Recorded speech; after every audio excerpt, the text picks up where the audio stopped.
ساعات شعت كوينو لو كاب ستوديو جنا اير تي في جنا مسنادونا نفيلم مالنا زغبركم تعزبتنا كم يتمشيو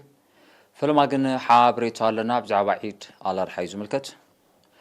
فلاميت علت ورحي زي الحجة شحن 440 كلتن سنبت عصرت وحد سنة كلتشن عسرة حدن سلز نبرت ناي لومي عمت عيد على أرحى المبارك سولوس عسرة حملة كوع اليوم روحوس عيد بيت صحفة إفتان إسلاماوي قدياتن نلومي سنبت عصوتو شومون تحمل استدالو هاقراون زيناتات حيزلكم قريبا زلغو مساهم تصنح ميكال حدقو نمكتالكم بخبر عدم فالماقن بكرنتو تاتو فيلم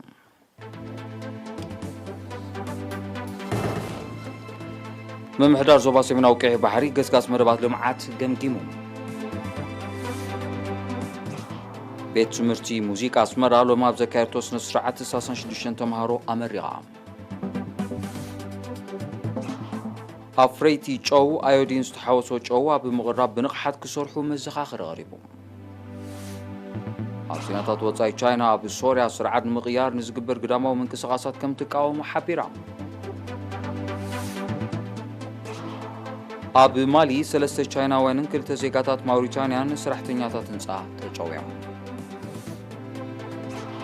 أب كتما مومباي بحدقا مهما مريت سباون واتان كساراتات وريدون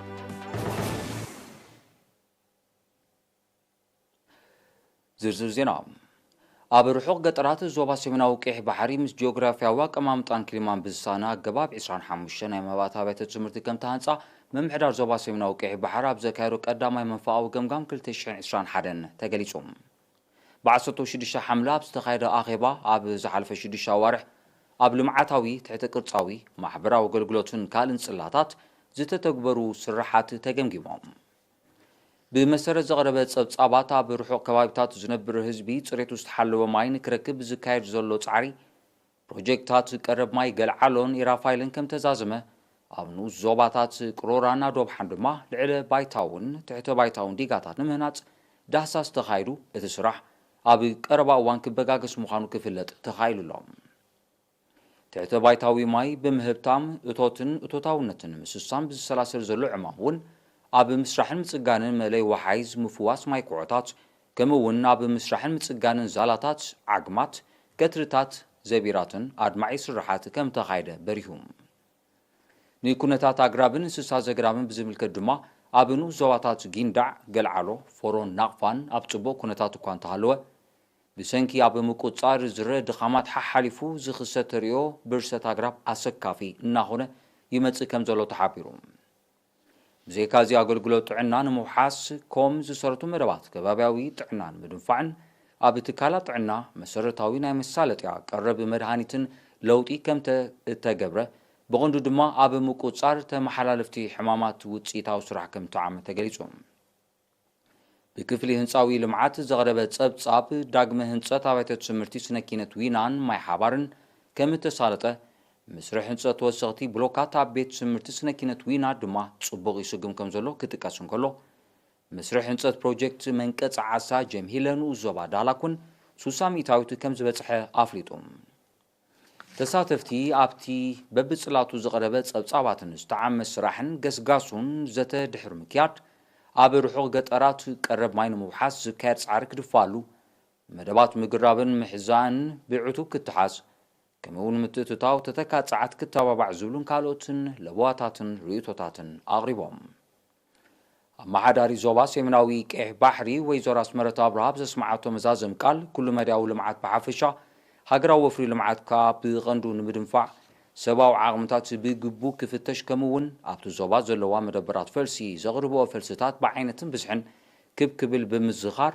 عبركتو كلو زيقا بحافشة من سياد ما بفلاي وسان كم زغنة أسميراتو لهم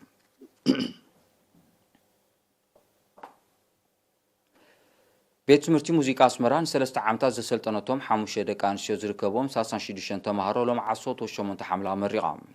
دايركتور تابيت سمرتي ممر إلياس ولد جبريل أبز سمعو قال بمغنيات قطعتات مكلخة لبدا كوفيد عصوت وشعات تغايت وزنبرت سمرتي نمملا تمهارو قن أكرماو سمرتهم أب تاريخ موزيكا تكنولوجي موزيكا بحوار متصوات مسرتاو تمرتي ياتاوي مسارحيتات موزيكا هاجرنا كمون أفلطون مستمقارن دهياتن زمدناتاتهم من زعب بسلطنا ብክልሲ ሓሳብን ግብርን ከም ዝረኸቡ ሓቢሮም ኣብ ሚኒስትሪ ትምህርቲ ሓላፊ ጨንፈር ምቁጻር ብቕዓት ቴክኒካውን ሞያውን ትምህርቲን ስልጠናን አቶ ማዓሾ ገብረትንሳኤ ወገኑ ትምህርቲ ሙዚቃ በባህሪው ጥቡቅ ምክታልን ምቹው መለማመዲ ቦታን ዝሓትት ምዃኑ ብምጥቃስ ንዝለዓለ ውፅኢት ሕፅረታት ቤት ትምህርቲ ሙዚቃ ኣስመራ ምምላእ መሰረታዊ ከም ዝኾነ ገሊጾም ወኪል ተመረቕቲ ድማ መሰረታውን ዘተኣማምነን ትምህርቲ ሙዚቃ ቀሲሞም ከም ዘለዉ ብምሕባር ሃገራዊ ባህልን ሙዚቃን ምዕንባብ ኣብ ዝካየድ ስራሕ ዓቕሞም ዘፍቀዶ ኣበርክቶ ከም ዝገብሩ ኣረጋጊጾም ካብ 2018 ናብ ትሕቲ ክፍሊ ቴክኒካውን ሞያውን ትምህርትን ስልጠናን ሚኒስትሪ ትምህርቲ ትመሓደር ዘላ ቤት ትምህርቲ ሙዚቃ ኣስመራ ካብ 1994 ብዝተፈላለዩ መሳርሒታት ሙዚቃ ብደረጃ ዲፕሎማን ሰርቲፊኬትን ስልጠናታት ትህብ ከም ዘላ ሰነዳታ የነጽሮም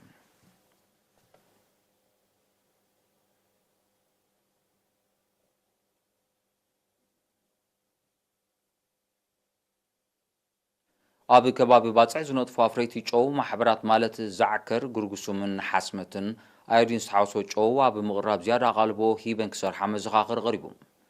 ሓላፊ ጨንፈር ጸዓትን ማዕድንን ዞባ ሰሜናዊ ቀይሕ ባሕሪ ኣቶ ሚካኤል መለስ ብ16 ሓምለ ምስ ኣፍረይቲ ጨው ኣብ ዝገበሮ ርክብ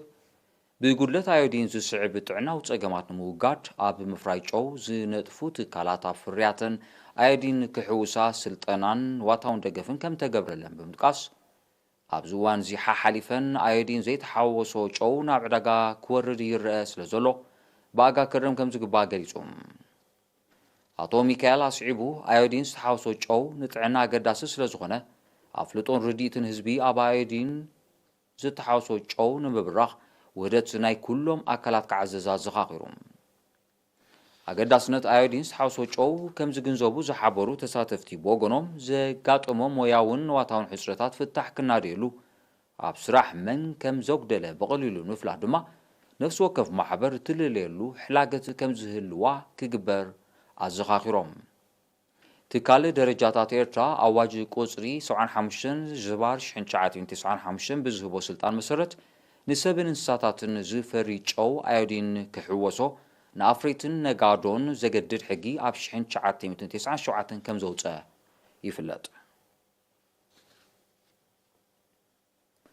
ኣብኑ ዞባ ድባርዋ ምዕሩይ ዝርግሕ ኣገልግሎት ትምህርቲ ብምርጋጽ ብቕዓት ዝወሃብ ትምህርቲ ንምምሕያሽ ኣተባባዕ ስራሕ ከም ተዓመ ብ13 ሓምለ ኣብ ዝተኻየደ ኣኼባ ተገሊጾም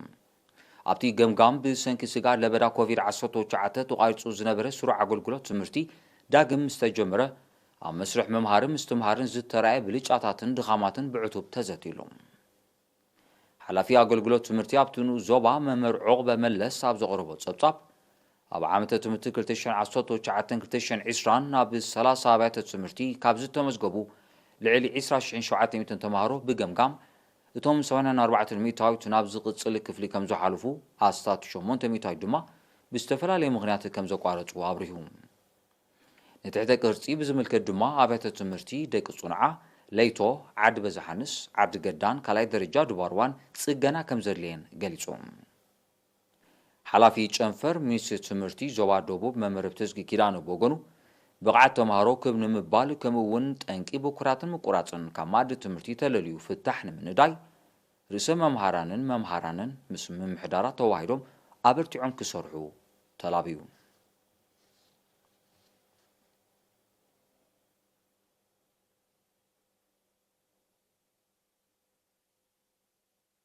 ዝኸበርኩም ተዓዘብቲ ድሕሪ ዝሓፃር መሰጋገሪ ንሃገራዊ ዜናታት ሒዘ ክምለሰኩም እየ ንምክትታልኩም ክትቅፅሉ ደጊመ ብኽብሪ ዕድም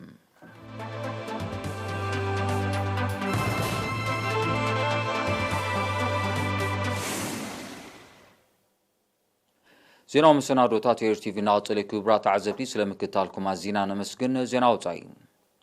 ቻይና ኣብ ሶርያ ስርዓት ንምቕያር ንዝግበር ግዳማዊ ምንቅስቓሳት ብትሪ ከም ትቃወሞ ሓቢራ ሚኒስትር ጉዳያት ወፃኢ ቻይና ዋንጊው ትማል 17 ሓምለ ምስ ፕሬዚደንት ባሻር አልአሳድ ኣብ ከተማ ደማስቆ ኣብ ዘካየዶ ርክብ እዩ ነዚ መርገፂ ሃገሩ ደጊሙ ኣረጋጊጾም ሶርያ ብመሪሕነት ፕሬዚደንት ባሻር አልአሳድ ኣብ ምቅላስ ሽበራን ግዳማዊ ምትእትታውን ንዘካየደቶን ተካይዶን ዘላ ጻዕሪ ዝመጎሰ ቻይና ነቲ ስርዓት ንምእላይ ዝግበር ፈተነታት ነታ ሃገር ኣብ ሓደጋ ዘውድቕ ምዃኑ ኣነጺራ እዚ ከምዚ ኢሉ እንከሎ ቻይና ንሶርያ ኣብ ምቅላስ ሽበራ ዳግመ ህንጸት ብውግእ ዝዓነወት ሕተ ቅርጺ ከምውን ኣብ ምግታእ ለበዳ ኮሮና ቫይረስ ከም እትሕግዛ ሚኒስትር ጉዳያት ወጻኢ ዋንጊው ሓቢሩ ኣብ ልዕሊ ሶርያ ዝግበር ገዳታት ከም ትቃወም ዝገለጸት ቻይና ኣብ ጽላታት ትምህርቲ ስነ ፍልጠትን ባህልን ክትሕግዛ ድልውቲ ምዃና እውን ኣብ ትርክብ ገሊጻ ቻይና ብሶርያን ዝግበር ዘሎ ግዳማዊ ወተሃደራዊ ምትትታው ክትቃወም ከም ጸንሐት ይፍለጥ ኣብ ሶርያ ዝግበር ዘሎ ግዳማዊ ምትትታው ቀንዲ ጠንቂ ናይቲ 10 ዓመቱ ሒዙ ዘሎን ዛጊድ ሰላማዊ ማዕልቦ ዘይረኸበን ቅሉላው ምዃኑ ናይ ቀረባ ተዓዘብቲ ይጠቕሱ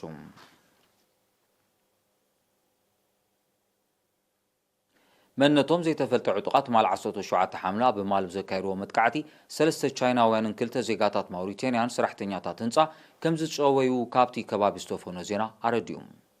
እቶም ዕጡቃት ኣብ ልዕሊ ኩባንያታት ህንፃ እውን ዕንወት ከም ዘውረዱ ኣዘዝቲ ሰራዊት ማሊ ኣፍሊጦም እቶም ጅሆ ተታሒዞም ዘለው ዛጊድ ኣበይ ከም ዘለው ከም ዘይተፈልጠ ዝገለጹ እቶም ኣዘዝቲ ሰራዊት ንምውፅኦም ስርሒት ክካየድ ምዃኑ ኣረዲኦም እቲ ጭውያ ኣብታ ምዕራብ ኣፍሪቃዊት ሃገር ተኸሲቱን ዘሎ ጸጥታዊ ቅልውላው ዘመልክት ምዃኑ ምስቲ ዞባ ቅርበት ዘለዎም ወገናት ይጠቕሱ ኣብ ማሊ ሽበራ ንምቅላስ ካብ 2012 ዝካየድ ዘሎ ብግዳማዊ ሓይሊ ዝተደገፈ ወተሃደራዊ ምንቅስቓስ ነቲ ኩነታት ካብ ምግዳድ ሓሊፉ ዘምጽኦ ወታዊ ለውጢ ከምዘየለ ጸብጻባት ይረዱ ኣብ ዝተፈላለየ ከባቢታት ሃገር ዝካየድ ተደጋጋሚ ሽበራዊ መጥቃዕትታት ህይወት ብዙሓት ሰባት ከም ዝጠፍእ እቶም ጸብጻባት ብተወሳኺ ይጠቕሱ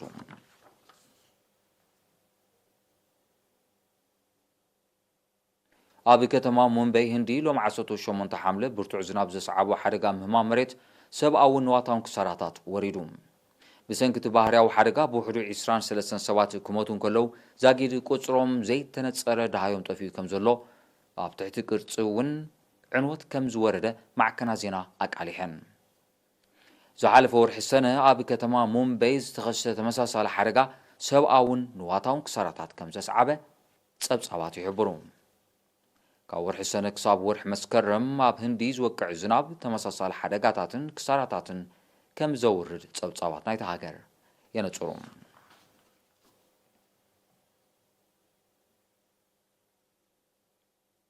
ኣብ ቀጠር ርክብ ዘካየዱ ዘሎ ወከልቲ መንግስቲ ኣፍጋኒስታንን ጉጅለ ጣሊባንን ቅልውላው ኣፍጋኒስታን ብዘተን ምፍታሕ ሓበራዊ ድሌት ከም ዘለዎም ገሊጾም ንሳቶም ሎም 18 ሓምለ ካልኣይ መዓልቱ ኣቕፂሩ ኣብ ዘሎ ርክብ ወተሃደራውን ጸጥታውን ቅልውላው ኣፍጋኒስታን ብዲፕሎማስያዊ ዘተ ጥራይ ከም ዝፍታሕ ብምእማን ግዳማዊ ወገን ዘይተሓወሶ ርክባት ክቕጽሎ ምዃኖም ኣረዲኦም እዚ ሓድሽ ርክብ ሱርበተኻዊ ለውጢ ከምጽእ እኳ ዘይክእል እንተኾነ ኣብዚ እዋን እዚ ኣብ መንጎ ሰራዊት ኣፍጋኒስታንን ጣሊባንን ንዝካየድ ዘሎ ውግእ ከህድእ ተኽእሎ ከም ዘሎ ግና ይእመት ክልቲኦም ወገናት ኣቐዲሞም ኣብ ቀጠርን ሩስያን ዘካይድዎ ተመሳሳሊ ርክባት እወታዊ ውፅኢት ኣይተረኽቦን ጣሊባን ኣብ ኣፍጋኒስታን ተዋፊሩ ዘሎ ግዳማዊ ሓይሊ ጠቕሊሉ ከይወፀ ጉዳይ እቲ ሃገር መሰረታዊ ፍታሕ ክረክብ ከም ዘይክእል እዩ ክገልጽ ጸኒሑ ዘሎ ካብ 2001 ኣብታ ሃገር ዓስኪሩ ዘሎ ግዳማዊ ሓይሊ ክሳብ ዝመጽእ ወርሒ መስከረም ክወፅእ ምዃኑ ይጥቀስ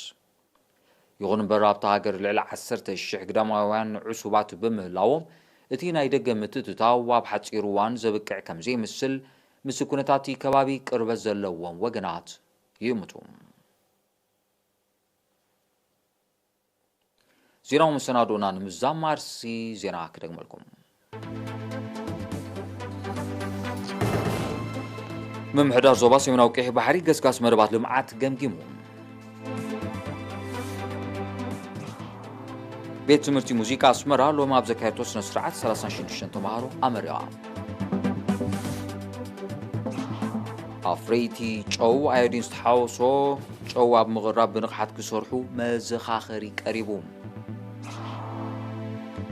ኣብ ዜናታት ወጻኢ ቻይና ኣብ ሶርያ ስርዓት ምቕያር ዝግበር ግዳማዊ ምንቅስቓሳት ከም ትቃወሞ ሓቢራ ክቡራ ተዓዘብቲ ነሰዓት ዝተዳሎ ዜናዊ መሰናዶ ኣብዚ ይፍጸም ስለምክትታልኩም ኣዝና ነመስግን ስዒቡ ዝቐርብ መደብ ድማ መደብ ኤሪና ክኸውን ብወገነይ ግን ሰላም